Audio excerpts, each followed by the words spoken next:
Pentecostes, e eu li sobre o Pentecostes da Rua Azusa, e eu fiquei assim, meu Deus, que coisa linda, meu Deus, por uma pessoa, naquela rua ali, foi liderada pelo pregador afro-americano, William Joseph Simon. Então essa pessoa, ele leu ali os livros de Atos e presenciou ali a presença do Espírito Santo e sentiu aquele desejo de sentir a mesma coisa, e através dessa pessoa o Espírito Santo foi derramado ali naquele lugar. E a história é muito grande, não dá para contar agora tudo, mas aquela rua até hoje é famosa, porque todas as pessoas, só de entrar na rua se sente o poder do Espírito Santo, e as pessoas queriam receber o Espírito Santo, eles também queriam provar daquele mover do Espírito Santo. E é isso, irmãos, que nós estamos clamando todos os dias nas nossas igrejas, não só na semana de Pentecostes, mas em todas as igrejas. E nós precisamos do avivamento, da descida do Espírito Santo, mas o avivamento e a descida do Espírito Santo, ela vem assim de qualquer jeito? Não, ela não vem assim de qualquer jeito. Nós temos que pagar um preço para que nós possamos ser cheios do Espírito Santo. E hoje eu quero falar sobre de volta ao primeiro amor. De volta ao primeiro amor. Nós estamos precisando voltar ao primeiro amor. Sabe, irmãos? Às vezes nós acostumamos com o cotidiano e a gente vem à igreja e pega a Bíblia e vai para a igreja e chega aqui, canta e pula e vai para casa e no outro dia aí vai. Mas muitas pessoas estão nas igrejas, não voltaram ao primeiro amor.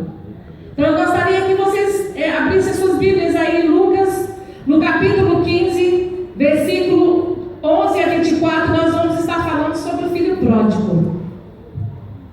Vamos nos colocar de pé, irmãos, e vamos ler esse texto.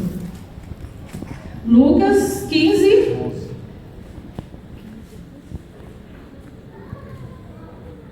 amém, irmãos? E disse um certo homem, tinha 2 filhos, e o mais moço deles disse ao pai: Pai-me, dai-me a parte dos bens que me pertence. E ele partiu e repartiu por eles a sua fazenda. E poucos dias depois, filho mais novo, ajudando tudo, partiu para uma terra longínqua, e ali desperdiçou os seus bens, vivendo dissolutamente. E havendo ele gastado tudo, houve naquela terra uma grande fome, e começou a padecer-se da necessidade. E chegou-se um dos cidadãos daquela terra, o qual o homem mandou para os seus campos apacentar porcos, e desejava encher seu estômago com as bolas que os porcos comiam, e ninguém lhe dava nada.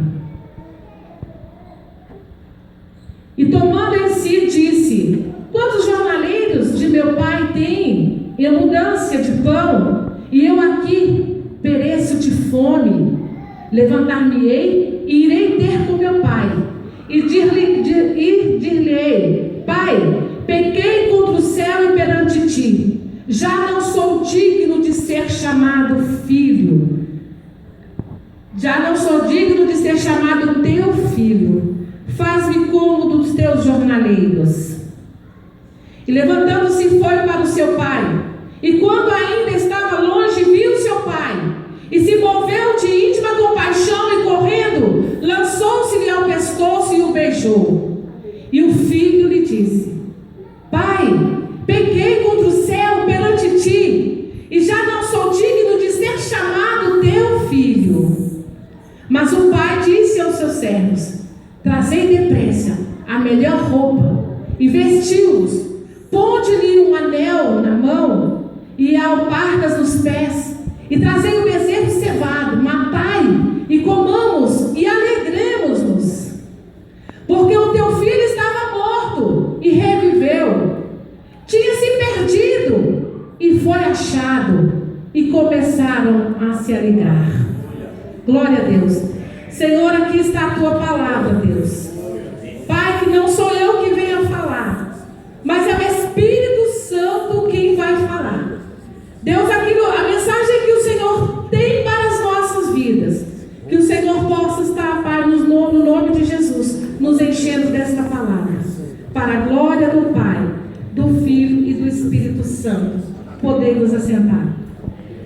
É uma história muito conhecida, irmãos, muito conhecida. As pessoas falam do filho pródigo, contam a história e, sabe, conhecem todos os versículos e tudo, mas às vezes não entendem bem o que essa história quer dizer. Quando aquele filho saiu de casa, que ele viu que precisava de ter a liberdade e que ele queria ter algo mais, e ele achava que esse algo mais, essa liberdade estava lá fora.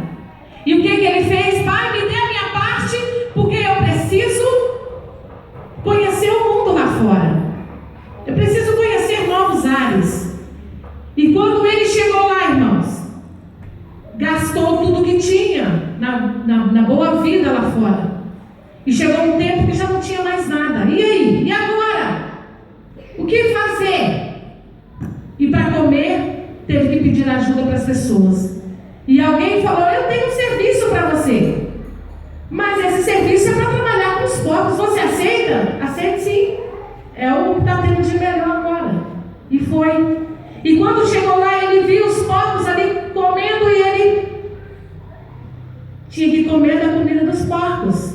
E aí começou então a vir na cabeça dele: nossa, eu tinha uma vida boa, uma casa, dinheiro, pessoas para trabalhar para mim, e agora eu aqui comendo a comida dos porcos. E agora? O que esse homem tinha que fazer? O que esse jovem agora tinha que fazer? Voltar lá ao primeiro amor. Voltar lá ao primeiro amor. Voltar para a casa dos seus pais. E para ele voltar a esse primeiro amor, voltar à casa dos pais, qual era a primeira coisa que ele tinha que fazer? Ter atitude. Eu vou voltar. Eu quero voltar. Nada mais vai me impedir de voltar à casa do meu pai. E às vezes, irmãos, a gente quer fazer a obra do Senhor como deve ser feita, mas a gente não tem atitude.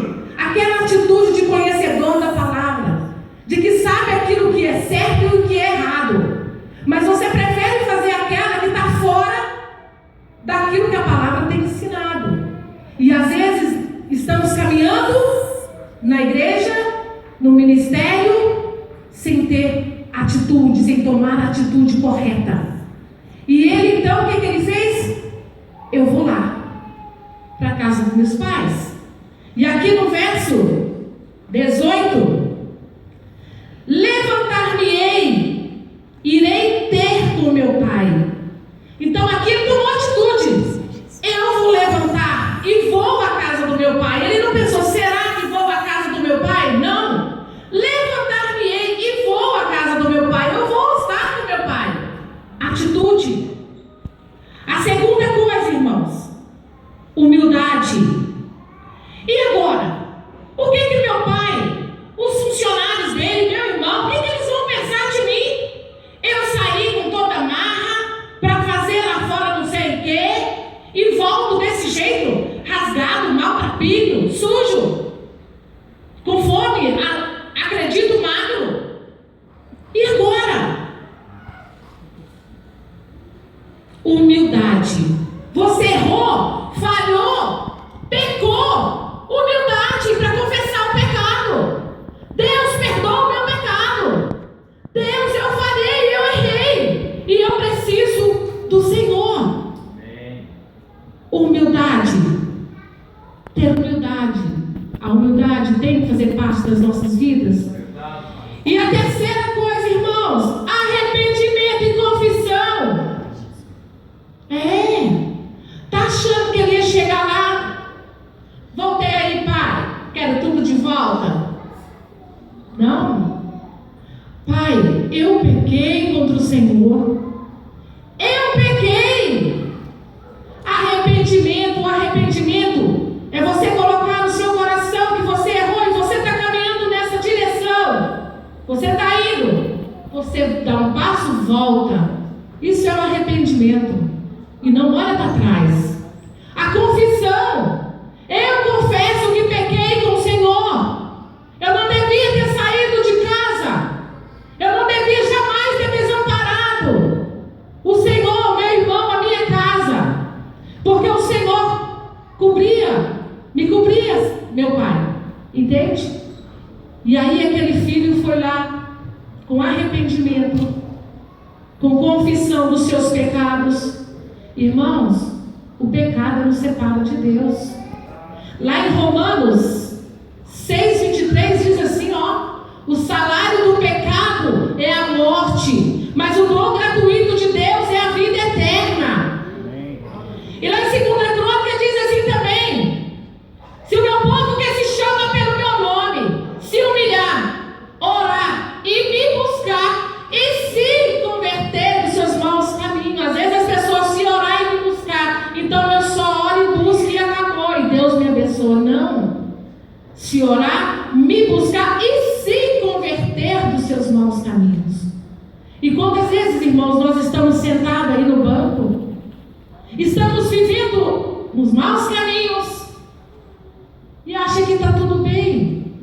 A gente faz aqui dentro da igreja, não estou falando desta igreja, de qualquer igreja, como uma empresa.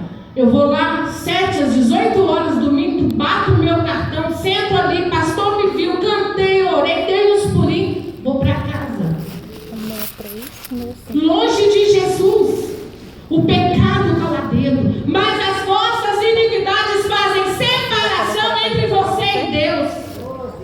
O seu pecado faz separação entre você e Deus.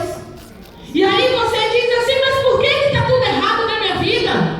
Por que nada dá certo? Há muitos que dizem assim: eu estou nessa igreja aqui, mas eu não tenho oportunidade. O pastor não me deixa pregar, não me deixa cantar, não me deixa tocar. Eu já ouvi pessoas falando isso.